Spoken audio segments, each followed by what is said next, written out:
Question चल रहे थे, ध्रुवण के हम क्वेश्चन करा रहे थे, पोलराइजेशन के कुछ क्वेश्चन चल रहे थे। तो अगला एग्जाम्पल है हमारा, अगला एग्जाम्पल है 12.18। मैंने आपको 12.17 तक एग्जाम्पल करा चुका हूँ। 12.18 एग्जाम्पल 12.18 और पेज नंबर ये है पेज नंबर है 298। कितना है? 298 पेज पर है। ठीक है, सभी बच्चे किताब खोल लें और क्वेश्चन पढ़ें। एक ध्रुवक और विश्लेषक, मैंने बताया था कि जब प्रकाश का संसूचन किया जाता है तो उसमें दो निकोल प्रिज्म लेते हैं या फिर दो पोलराइड लेते हैं। क्या लेते हैं? दो निकोल प्रिज्म लेते हैं या दो पोलराइड लेते हैं। जिस पर प्रकाश आपतित, जिस पोलराइड या निकोल प्रिज्म पर प्रकाश आपतित किया जाता है उसे ध्रुवक कहते हैं, और जिससे निर्गत होता है प्रकाश उसे क्या कहते हैं? विश्लेषक कहते हैं। समझ में नहीं बात? ठीक है, विश्लेषक को आपतित प्रकाश के सापेक्ष क्या किया जाता है? घुमाया जाता है। ठीक है, आपतित प्रकाश के सापेक्ष इसको घुमाया जाता है, विश्लेषक को घुमाया जाता है। तो ये क्या कह रहा है यहाँ? क्वेश्चन नंबर देखो 12.18 एग्जाम्पल, एक ध्रुवक और विश्लेषक के अक्ष एक दूसरे के समांतर हैं तो निर्गत प्रकाश की तीव्रता I0 प्राप्त होती है। ठीक है, तो जब समांतर हैं अक्ष, ठीक है, समांतर अक्षों के मध्य कोण कितना होता है? 0 डिग्री। तो तीव्रता कितना प्राप्त होती है? I0 प्राप्त होती है।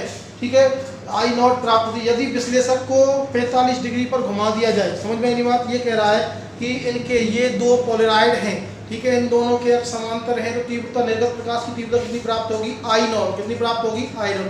यदि इसको 45 डिग्री पे घुमा दिया जाए, इसके सापेक्ष इसको 45 डिग्री पे घुमा दिया जाए तो इन दोनों के अक्षों के मध्य में, दोनों पोलराइडों के अक्षों के मध्य में दूसरी जो विश्लेषक है, हम ध्रुवक को नहीं घुमाते हैं, विश्लेषक को आपतित प्रकाश के सापेक्ष घुमाते हैं, तो 45 डिग्री पर घुमा दिया जाए तो अब प्रकाश की तीव्रता क्या होगी? तो हमने ध्रुवक और विश्लेषक की जब बात की थी तो हमने आपको मेलस का नियम बताया था। ठीक है, तो मेलस का नियम क्या होता है? मेलस के नियम से, मेलस के नियम से, मेलस का नियम क्या होता है? मेलस का नियम होता है I बराबर में I0 cos स्क्वायर, I बराबर में I0 cos स्क्वायर थीटा। समझ में बात? क्या होता है? cos square theta. ये होता है मेलस का नियम। किसका नियम होता है? मेलस का नियम होता है। ठीक है, तो I बराबर में I0 cos स्क्वायर थीटा। अब ध्रुवक और विश्लेषक को, ध्रुवक के से कितना कोण बना रहा है विश्लेषक? 45 डिग्री। थीटा कितना है? थीटा बराबर में 45 डिग्री। कितना है? 45 डिग्री है। तो मान रखेंगे यहाँ I बराबर में I0, तीव्रता ज्ञात करनी है, cos स्क्वायर 45 डिग्री। कितना? 45 डिग्री। और 45 डिग्री का मान आप जानते हैं कितना होता है? 45 डिग्री का मान कितना होता है? 1/√2। कितना होता है? 1/cos 45 का मान कितना होता है? 1/√2 होता है। तो I बराबर में क्या आ जाएगा? I0 यहाँ आ जाएगा 1/√2 का स्क्वायर। इसका स्क्वायर करेंगे तो 1√2 का स्क्वायर करेंगे तो क्या आएगा? 2 आएगा। तो I बराबर में I0/2। प्रकाश की तीव्रता कितनी हो जाएगी? आधी हो जाएगी। निर्गत प्रकाश की तीव्रता कितनी हो जाएगी? आधी हो जाएगी। फटाफट नोट करेंगे इसको, जल्दी जल्दी नोट करो बेटा आप। हाँ,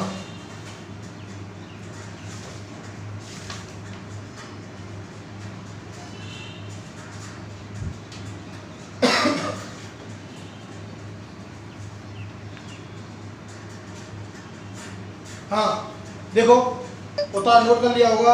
अगला क्वेश्चन देखते हैं। देखो हम वस्तुनिष्ठ क्वेश्चन कराए मैंने कुछ आपको, जो आपके ऑब्जेक्टिव क्वेश्चन हैं, जो वस्तुनिष्ठ क्वेश्चन हैं उसके मैंने कुछ न्यूमेरिकल करा दिए थे जो इम्पोर्टेंट थे। तो मैं आपको वस्तुनिष्ठ प्रश्न का 15वां बता रहा हूँ। कौन सा? वस्तुनिष्ठ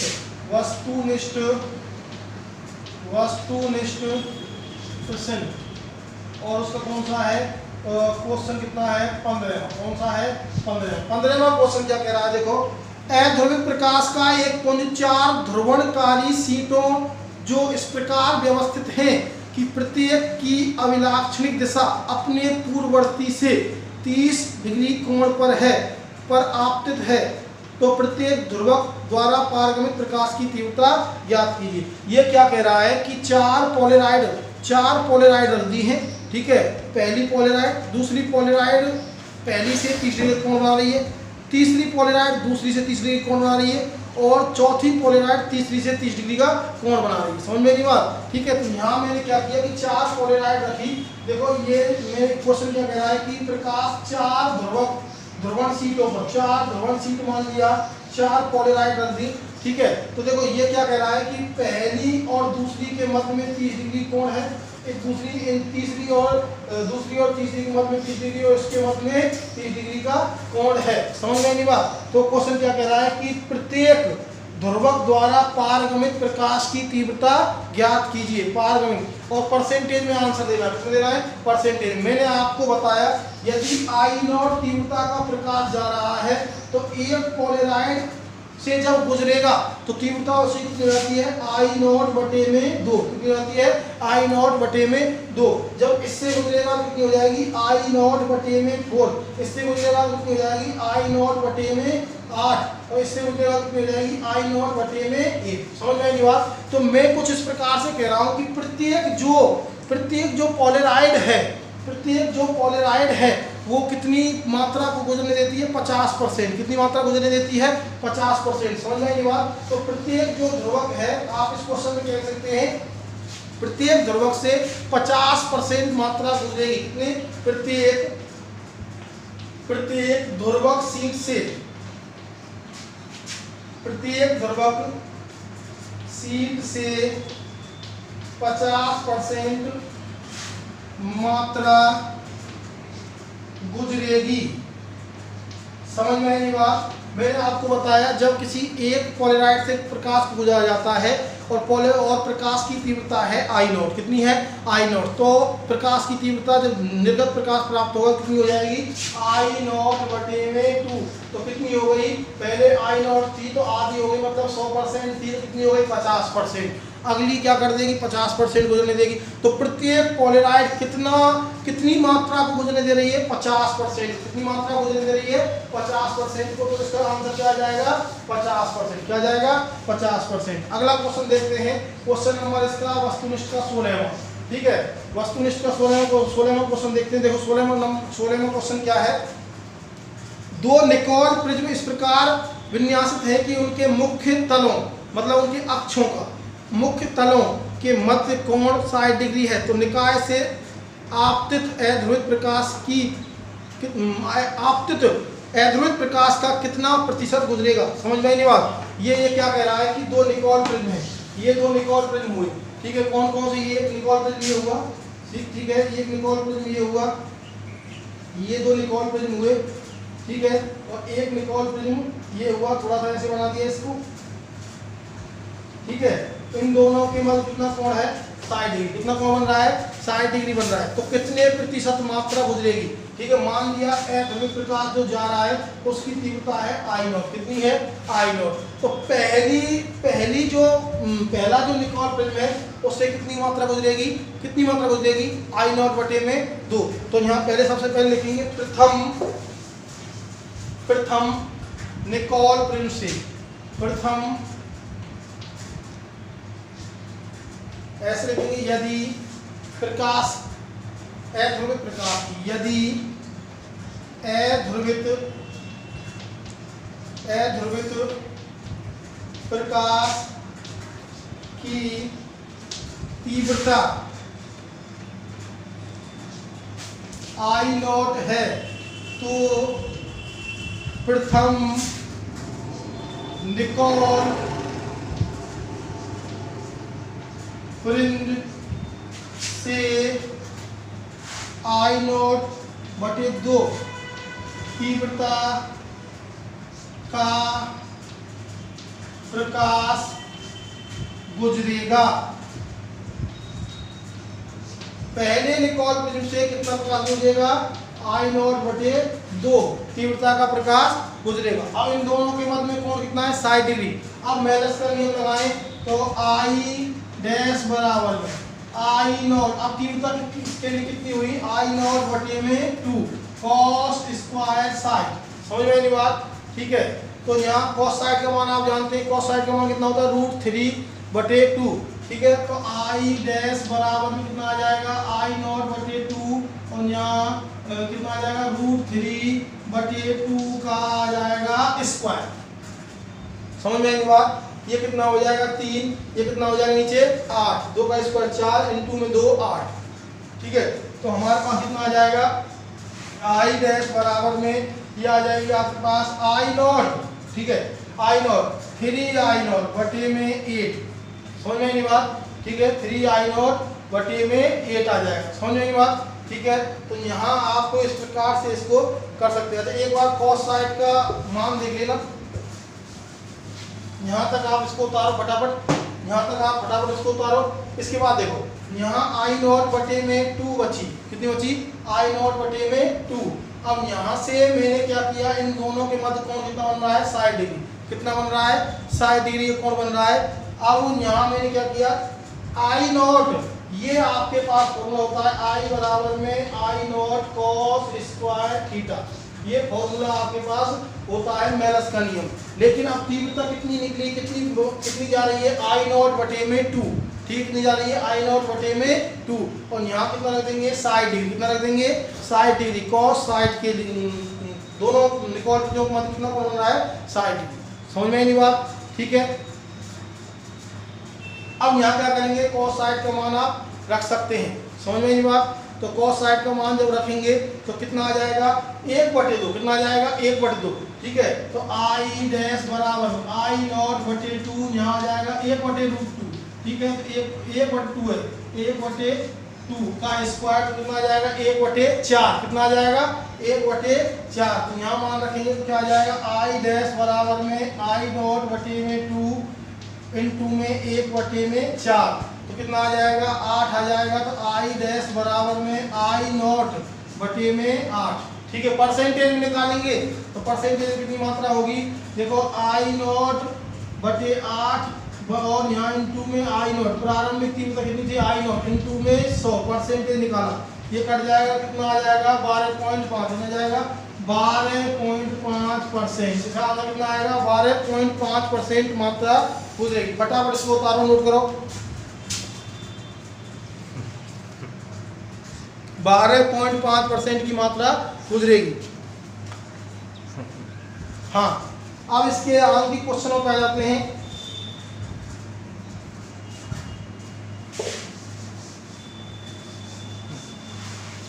देखो आंकिक क्वेश्चन मैंने कौन कौन से कराए हैं आपको, कुछ आंकिक क्वेश्चन मैं करा चुका हूं, उसमें कौन कौन से क्वेश्चन करा चुका हूं। देखो मैंने इसमें आपको पहला क्वेश्चन करा दिया है, ठीक है, दूसरा क्वेश्चन करा दिया है, तीसरा क्वेश्चन करा दिया है, और तीसरा क्वेश्चन मैंने आपको करा दिया है। चौथा क्वेश्चन देखो, चौथा क्वेश्चन नहीं करा है, समझ में नहीं बात, ठीक है। पहला क्वेश्चन करा दिया, दूसरा क्वेश्चन करा दिया, तीसरा क्वेश्चन करा दिया, चौथा क्वेश्चन मैंने नहीं कराया है। और चौथा क्वेश्चन तो आप आंकिक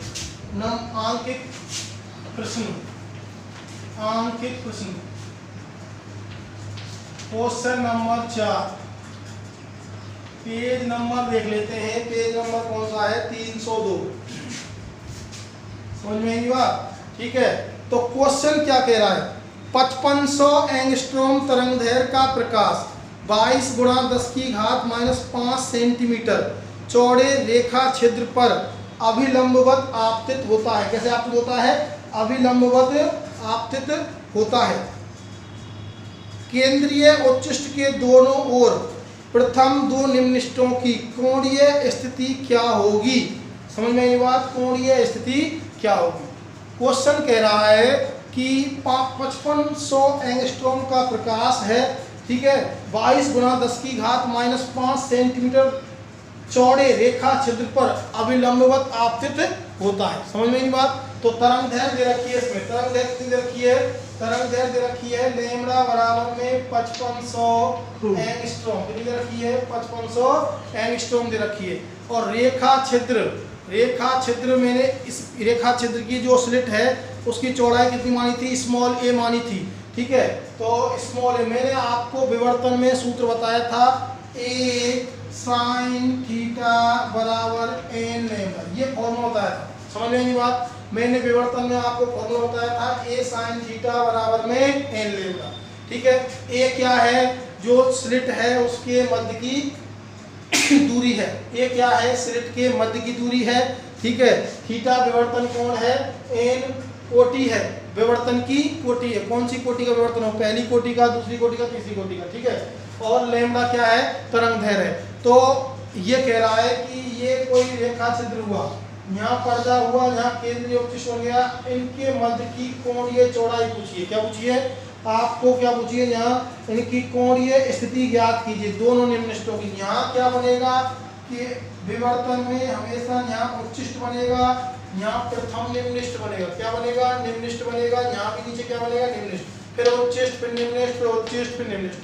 ठीक है, उच्चिष्ट के दोनों और केंद्रीय उच्चिष्ट के दोनों और क्या बनते हैं, निम्नलिखित बनते हैं। क्या बनते हैं, निम्नलिखित बनते हैं। समझ में आएगी बात। तो हम यहाँ बात करेंगे कि इनकी कोणीय स्थिति ज्ञात करनी है, और जो छिद्र है, यहाँ जो छिद्र लिया है इसकी जो दूरी है वो कितनी है, स्मॉल ए। कितनी है, स्मॉल ए। और तरंग दैर्घ्य दे रखी है, तो स्लिट के दे रखी है ए बराबर में 22 × 10⁻⁵ सेंटीमीटर। इसको आप मीटर में लिख सकते हैं, मीटर मतलब मीटर, तो ए बराबर में 22 × 10⁻, देखो 100 का भाग देंगे या 10⁻² से गुणा कर देते हैं। सेंटीमीटर को मीटर में चेंज कर लेते हैं बेटा, 10⁻² से गुणा करके 10⁻5 है, 10⁻2 गुणा करेंगे 10⁻7 आ जाएगा किसमें, मीटर में। ठीक है, अब थीटा यदि अल्प है तो मैं साइन, यदि थीटा अल्प है तो मैं साइन थीटा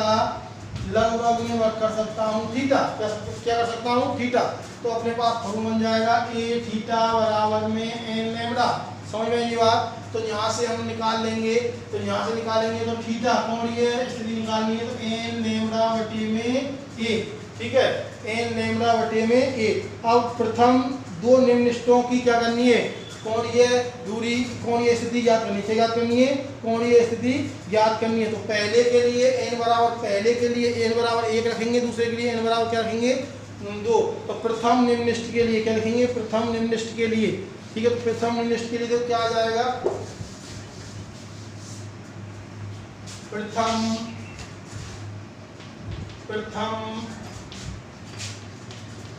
निम्नलिखित के लिए n बराबर में क्या रखेंगे, 1। प्रथम निम्नलिखित कब बनेगा, जब प्रथम कोटि का विवर्तन होगा, पहली कोटि का विवर्तन होगा। तो n बराबर क्या रख दिया, 1। तो यहाँ आ जाएगा थीटा बराबर में n का मान 1, लैम्बडा का मान अपने पास है, लैम्बडा का मान 5500 गुणा, देखो एंगस्ट्रॉम को मीटर में बदलेंगे तो कितना आ जाएगा, 10⁻⁻8। 2 जीरो है ना, 2 जीरो हट जाएंगी, बटे में कितना आ जाएगा, इनटू में एक n का मान आ गया, और a का मान कितना है, 22 × 10⁻7, 22 × 10⁻7। समझ में आएगी बात। ठीक है, 22 × 10⁻7 आ जाएगा। ठीक है, इसको हम क्या कर लेंगे, सॉल्व कर लेंगे। तो सॉल्व करेंगे तो क्या आ जाएगा, थीटा बराबर में, तो 22 पंजे यहाँ से तो काट लेना। ठीक है, 11 से कट जाएगा, 11 दूनी 22, 11 पंजे 55, 5/2 ऊपर जाएगा गुणा 10⁻1 बचेगा। ठीक है, तो थीटा बराबर में क्या आ जाएगा, यहाँ आ जाएगा 5/, यहाँ नीचे जाएगा तो 20, भाग नहीं जा रहा है, तो थीटा बराबर में 0. भाग कितनी बार, 2 बार, तो यहाँ आएगा 0.25, और क्या आ जाएगा, कोण है तो रेडियन, क्या आ जाएगा, रेडियन। ये तो हुआ प्रथम निम्नलिखित के लिए। किसके लिए, प्रथम निम्नलिखित के लिए। ठीक है, अब प्रथम निम्नलिखित के बाद में कौन सा, द्वितीय निम्नलिखित के लिए। किसके लिए, द्वितीय निम्नलिखित के लिए। तो देखो द्वितीय निम्नलिखित के लिए, यहाँ देखो द्वितीयक निम्नलिखित के लिए, द्वितीयक निम्नलिखित के लिए n बराबर कितना ले लेंगे, 2। अब फॉर्मूला यहाँ क्या बन जाएगा, थीटा बराबर 2। ठीक है, लैम्बडा अपॉन में a, मान रखेंगे थीटा बराबर 2 × 55 × 10⁻8 बटे में a का मान 22, a का मान कितना जाएगा, 22 गुणा। ठीक है, यहाँ कितना आ जाएगा, 22 गुणा, और कितना दे रखा है, 10⁻7। ठीक है, तो ये इसको गुणा करेंगे कितना आएगा, थीटा बराबर में 0.50 रेडियन। ये आ जाएगा। समझ में बात। अब इसको उतारो आप क्वेश्चन को, क्वेश्चन नंबर 4 था ये, फटाफट उतारो भाई।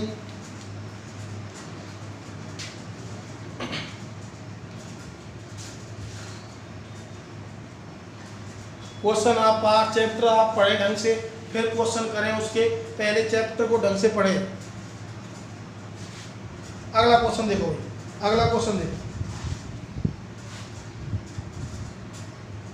हाँ, क्वेश्चन नंबर 5 देखो। दो पोलराइड इस प्रकार रखे हैं कि निर्गत प्रकाश की तीव्रता अधिकतम है। निर्गत प्रकाश की तीव्रता क्या है? अधिकतम है। तो क्वेश्चन नंबर 5 देख लेते हैं, पेज नंबर उतना ही है।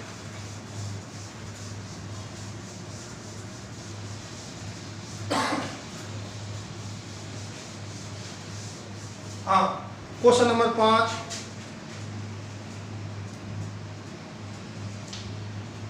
हाँ, क्वेश्चन नंबर 5 क्या कह रहा है? दो पोलराइड इस प्रकार रखे हैं कि उनसे निर्गत प्रकाश की तीव्रता अधिकतम है। यदि एक पोलराइड को दूसरे के सापेक्ष 30 डिग्री पे घुमाया जाए, 90 डिग्री पे घुमाया जाए, तो नवीन स्थितियों में अधिकतम तीव्रता क्या होगी? प्रकाश की तीव्रता अधिकतम तीव्रता का कौन सा भाग होगी? प्रकाश की तीव्रता अधिकतम तीव्रता का कौन सा भाग होगी? समझ में नहीं बात? ठीक है, दो पोलराइड इस प्रकार रखे हुए हैं कि निर्गत प्रकाश की तीव्रता क्या है? अधिकतम है। क्या है? अधिकतम है। समझ में नहीं बात? तो हम बात कर लेते हैं। देखो, बात करते हैं। देखो, माना प्रकाश की अधिकतम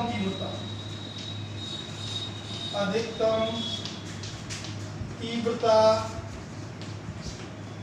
आई नॉट है। कितनी है? आई नॉट है। ठीक है, तो आई नॉट है, तो आई बराबर में I not cos square theta, ये आपके आ जाएगा। अब अधिकतम तीव्रता का कितना भाग होगी ये पूछिए। थीटा, जब थीटा बराबर 30 डिग्री हो, कितना हो? थीटा बराबर 30 डिग्री। जब थीटा बराबर 30 डिग्री है तो आई बराबर में आई नॉट, ठीक है, कॉस स्क्वायर 30 डिग्री। कॉस 30 का मान कितना होता है? √3/2। कितना होता है? √3/2। तो आई नॉट, आई बराबर में आई नॉट यहाँ जाएगा √3/2 का स्क्वायर। तो यहाँ क्या आ जाएगा? आई बराबर 3 आई नॉट बटे में 4, इतना गुना हो जाएगी भैया। ठीक है, 3/4 गुना होगी। अधिकतम तीव्रता कितनी होगी? 3/4 गुना।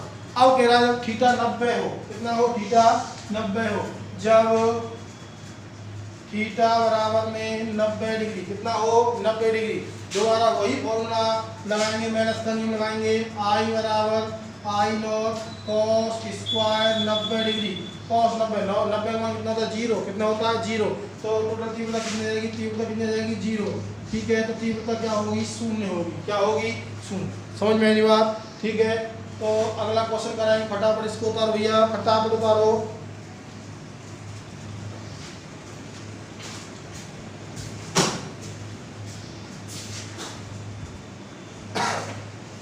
हाँ, क्वेश्चन नंबर 6।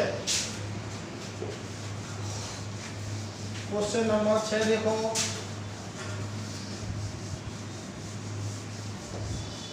क्वेश्चन नंबर 6 देखो ये फटाफट। क्वेश्चन नंबर 6 आंकिक क्वेश्चन है, और क्वेश्चन नंबर 6 में पढ़ के बता देता हूँ। हाँ,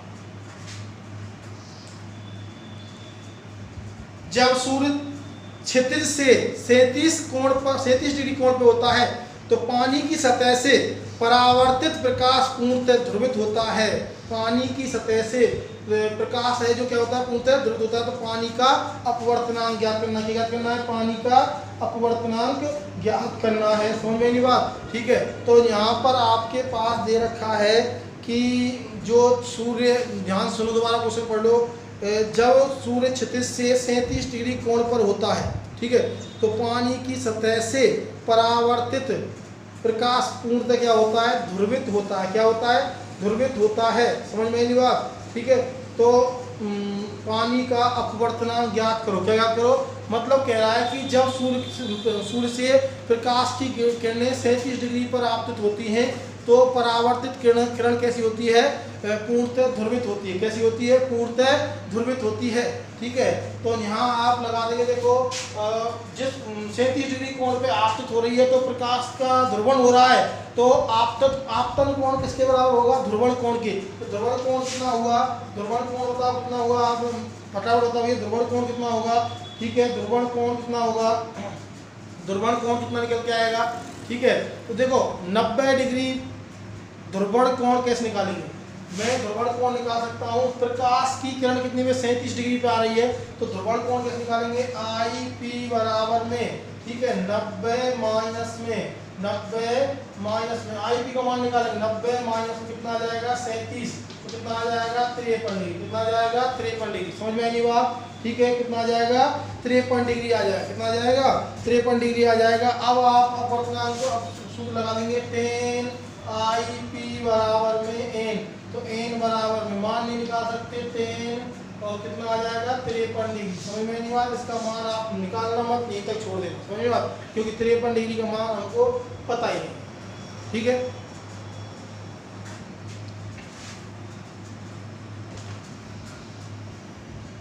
हाँ आगे देखो, लास्ट क्वेश्चन देखो, ये लास्ट क्वेश्चन देखो, इसका लास्ट क्वेश्चन देखो।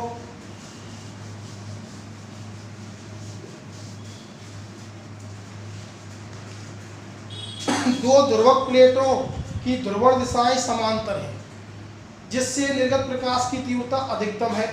इनमें से एक प्लेट को कम से कम कितना घुमाया जाए कि निर्गत प्रकाश की तीव्रता अधिकतम की क्या हो जाए, चौथाई हो जाए। क्या हो जाए, चौथाई हो जाए। ठीक है, तो प्रकाश की अधिकतम तीव्रता कितनी है, प्रकाश की अधिकतम तीव्रता, ऐसे देना, माना प्रकाश की अधिकतम तीव्रता, अधिकतम तीव्रता आई नॉट है, आई नॉट है। अब कह रहा है कि ध्रुवक को जो पहले ध्रुवक की सहायता, ध्रुवक को पहले ध्रुवक की सहायता से ध्रुवक विश्लेषक को ध्रुवक के सापेक्ष कितने कोण पे घुमाया जाए कि तीव्रता कितनी हो जाए, 1/4 हो जाए। तो तीव्रता कितनी हो जानी चाहिए, आई बराबर में आई नॉट बटे 4, कितनी हो जाए तीव्रता, चौथाई हो जाए।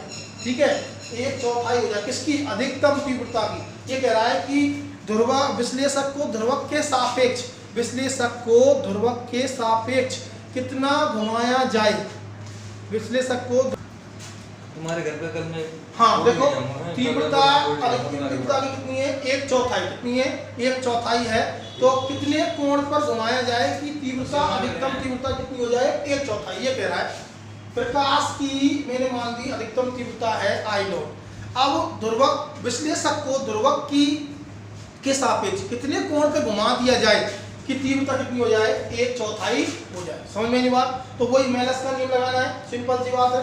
आई बराबर में I not cos square theta. ठीक है, तो ये कितनी हो जाए, आई बराबर आई नॉट बटे 4 हम देंगे, आई नॉट बटे 4 बराबर में I not cos square theta. I not से आई नॉट कैंसिल हो जाएगा। जब आई नॉट से आई नॉट कैंसिल हुआ तो यहाँ cos square theta, cos square theta बराबर में 1/4। तो कॉस थीटा बराबर में क्या आ जाएगा, प्लस माइनस में 1/2 आ जाएगा। अंडर रूट लेंगे तो प्लस में भी हो सकता है, माइनस में हो सकता है। और 1/2 कॉस साइड का मान होता है, किसका होता है, कॉस साइड का मान होता है। तो थीटा बराबर प्लस माइनस हो सकता है 60 डिग्री, कितना हो सकता है 60 डिग्री। यदि 60 डिग्री पर घुमा दिया जाए किसको, विश्लेषक को ध्रुवक के सापेक्ष, तो तीव्रता कितनी हो जाएगी, 1/4 हो जाएगी। ठीक है, 1/4 गुनी हो जाएगी। समझ में नहीं बात।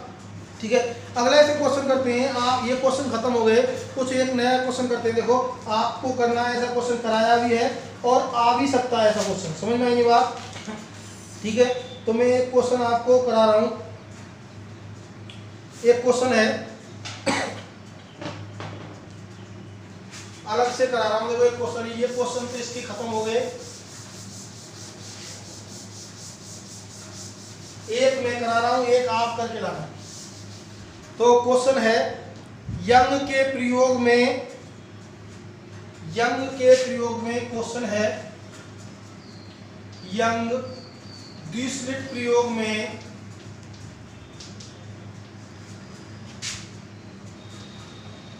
में लाल रंग जिसकी तरंगदैर्घ्य में लिख दी है, या ऐसे सकता हूं मैं, प्रयोग में 6000 एंगस्ट्रॉम तरंगदैर्घ्य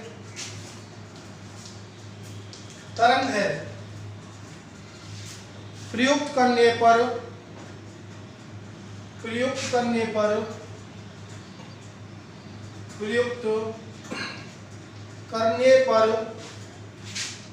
साइड फ्रिंजें दिखाई देती है, साइड फ्रिंजें दिखाई देती हैं यदि प्रकाश की तरंगदैर्घ्य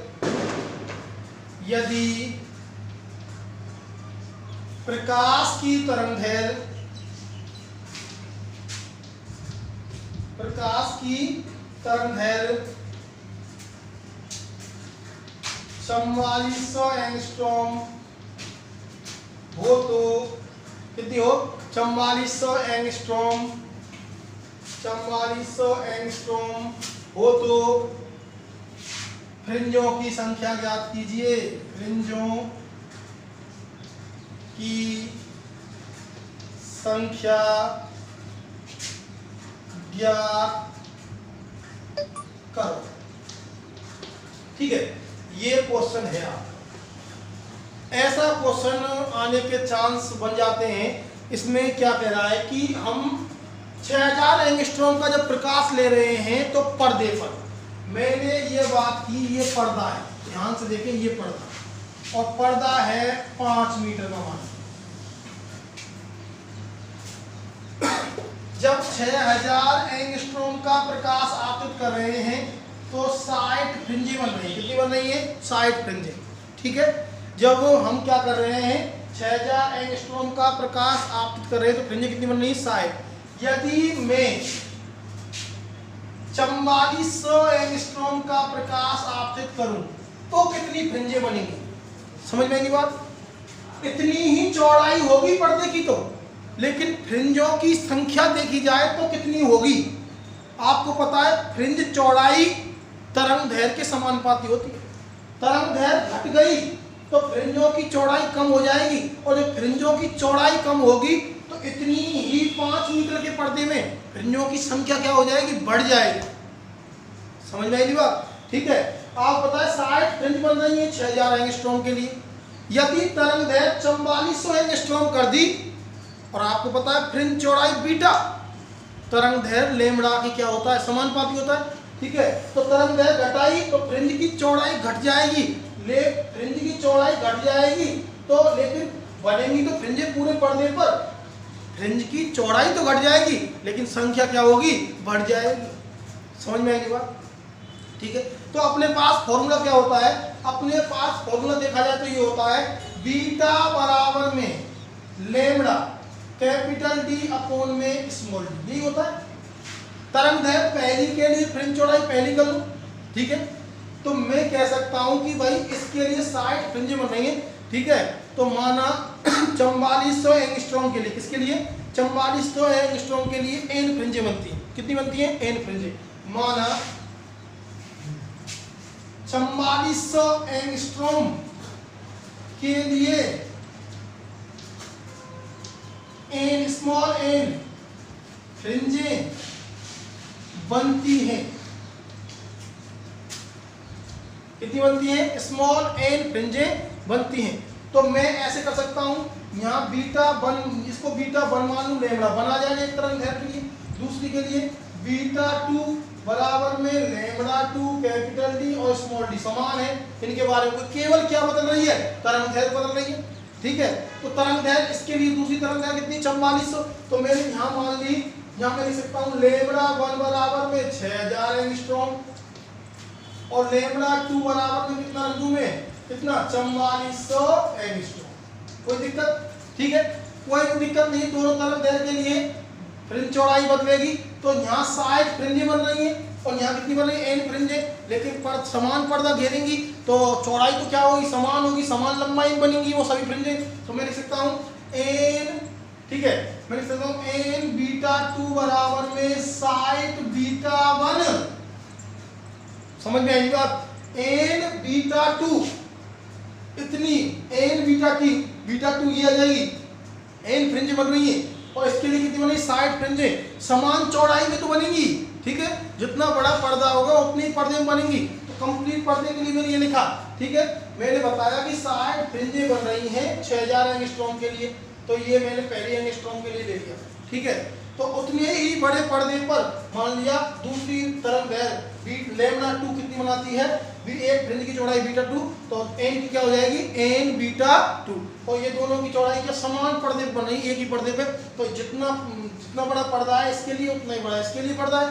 समझ में नहीं बात। तो यहाँ से मैं निकाल सकता हूँ n बराबर में, ठीक है, 60 बीटा 1 बटे में बीटा 2, और यहाँ 60 इसका मान कितना हो जाएगा, देखो बीटा 1 का मान देखो कितना हो जाएगा, बीटा 1 का lambda capital D small D, तो lambda 1 capital D small D बटे में लैम्डा 2, ठीक है, lambda 2 capital D small D, ये खत्म ये खत्म ये खत्म।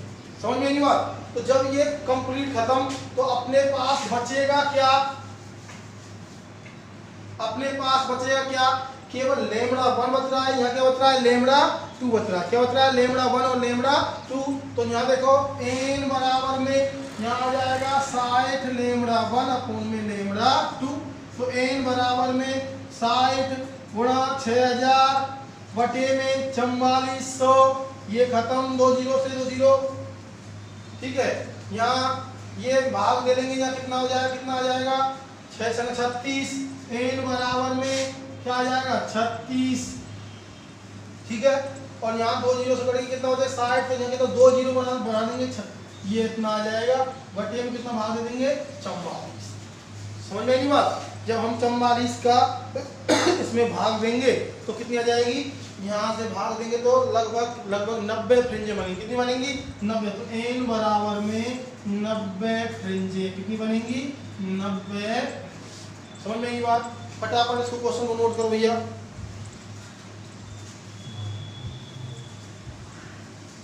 फटाफट क्वेश्चन को नोट करो, एक क्वेश्चन आप करके लाएंगे।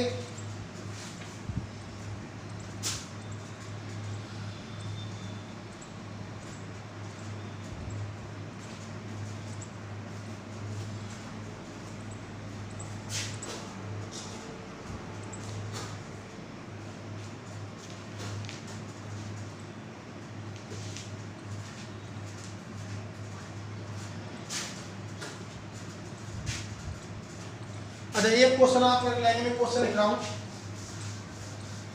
ये क्वेश्चन आपको करना है।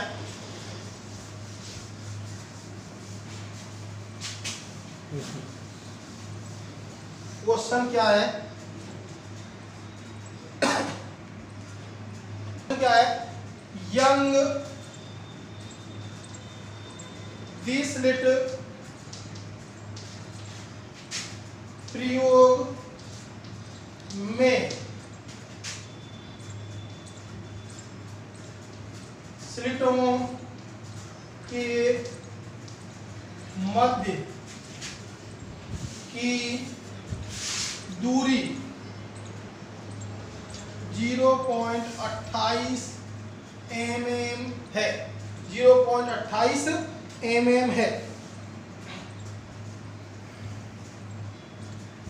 तथा पर्दे की दूरी, तथा पर्दे की दूरी 1.4 मीटर है, 1.4 मीटर है। यदि केंद्रीय दीप्त फ्रिंज से, यदि केंद्रीय दीप्त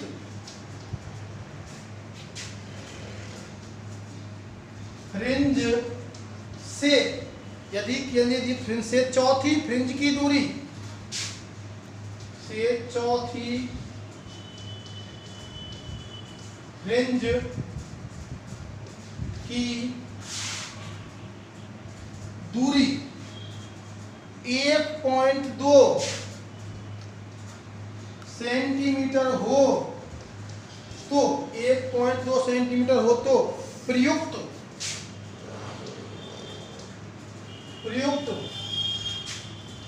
प्रकाश की तरंगदैर्घ्य